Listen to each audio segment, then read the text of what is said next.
One of my favorite golf courses, Northwood. We're going to do my favorites. And happy holidays. The first hole is one of the greatest opening holes I've ever played. It is a gentle dogleg left that is protected by trees. It's about 300 yards. I always play to these bunkers, and I hit this 60-degree wedge and flew the green, so I'm either getting stronger, fatter, or something's weird. But those bunkers protect the green from someone taking a super aggressive line at the hole. You never want to be above the hole on this hole because it does slope from back to front. And basically, I gave myself a shot where I needed to be Patrick Reed to stop the ball.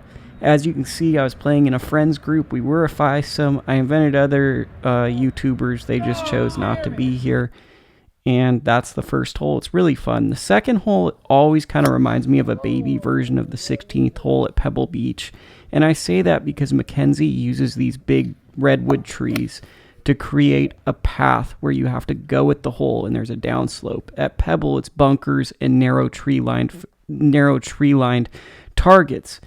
I recovered really well here and then hit this chip and just felt overall pretty good with that. This is a great hole. As you can see, my good buddy's holding my head cover, and the greens were just a little wet, so I didn't make that putt.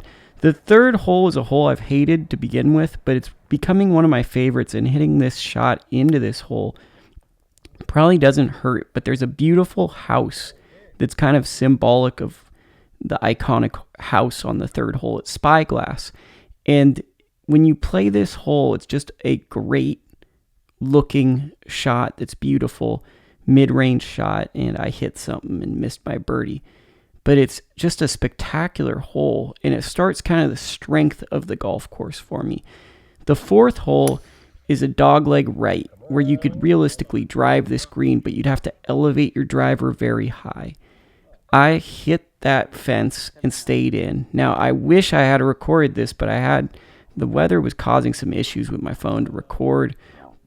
You might not believe it, but I elevated it and hit it to here. It was a heck of a shot. I was actually super proud, and I went to look at it, and I didn't have it.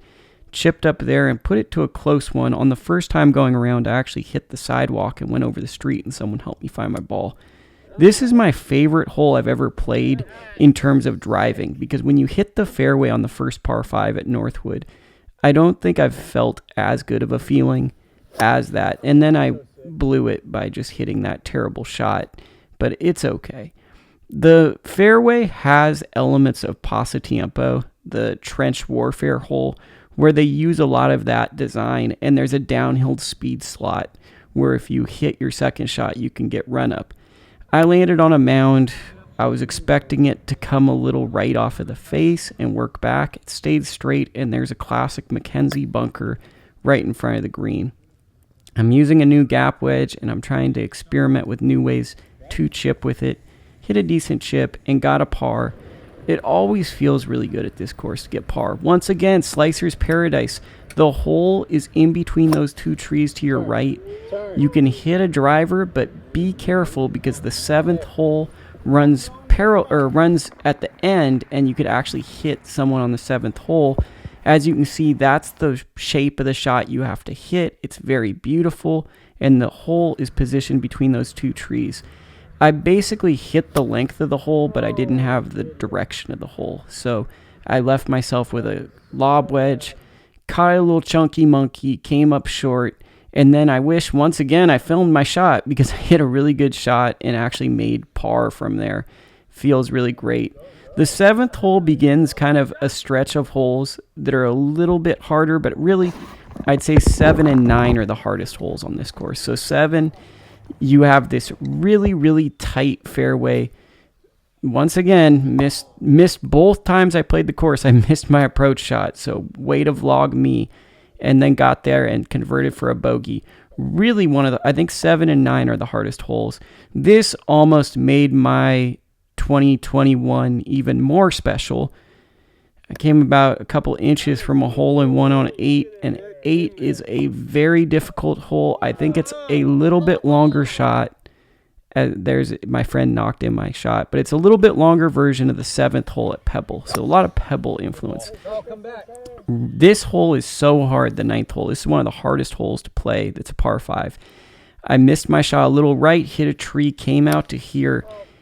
As you can see, you're playing between corridors, and it's very, very narrow. There's houses all down your left, trees all down your right. There's not really room to miss at all. So you have to use your brain and be able to create shots. I hit driver, 5-iron, and gave myself a gap wedge. The gap wedge wasn't quite enough for what I needed. I needed about $110 out of it. I think I got about 100 carry, and it just stayed. There's some of the views. Very, very, very narrow and beautiful. And then I finished off my round with this chip, and I converted for par. Thank you for watching this vlog. I appreciate anyone who contributes or subscribes or even likes a video. This is a passion project, and I'm just trying to do the best I can.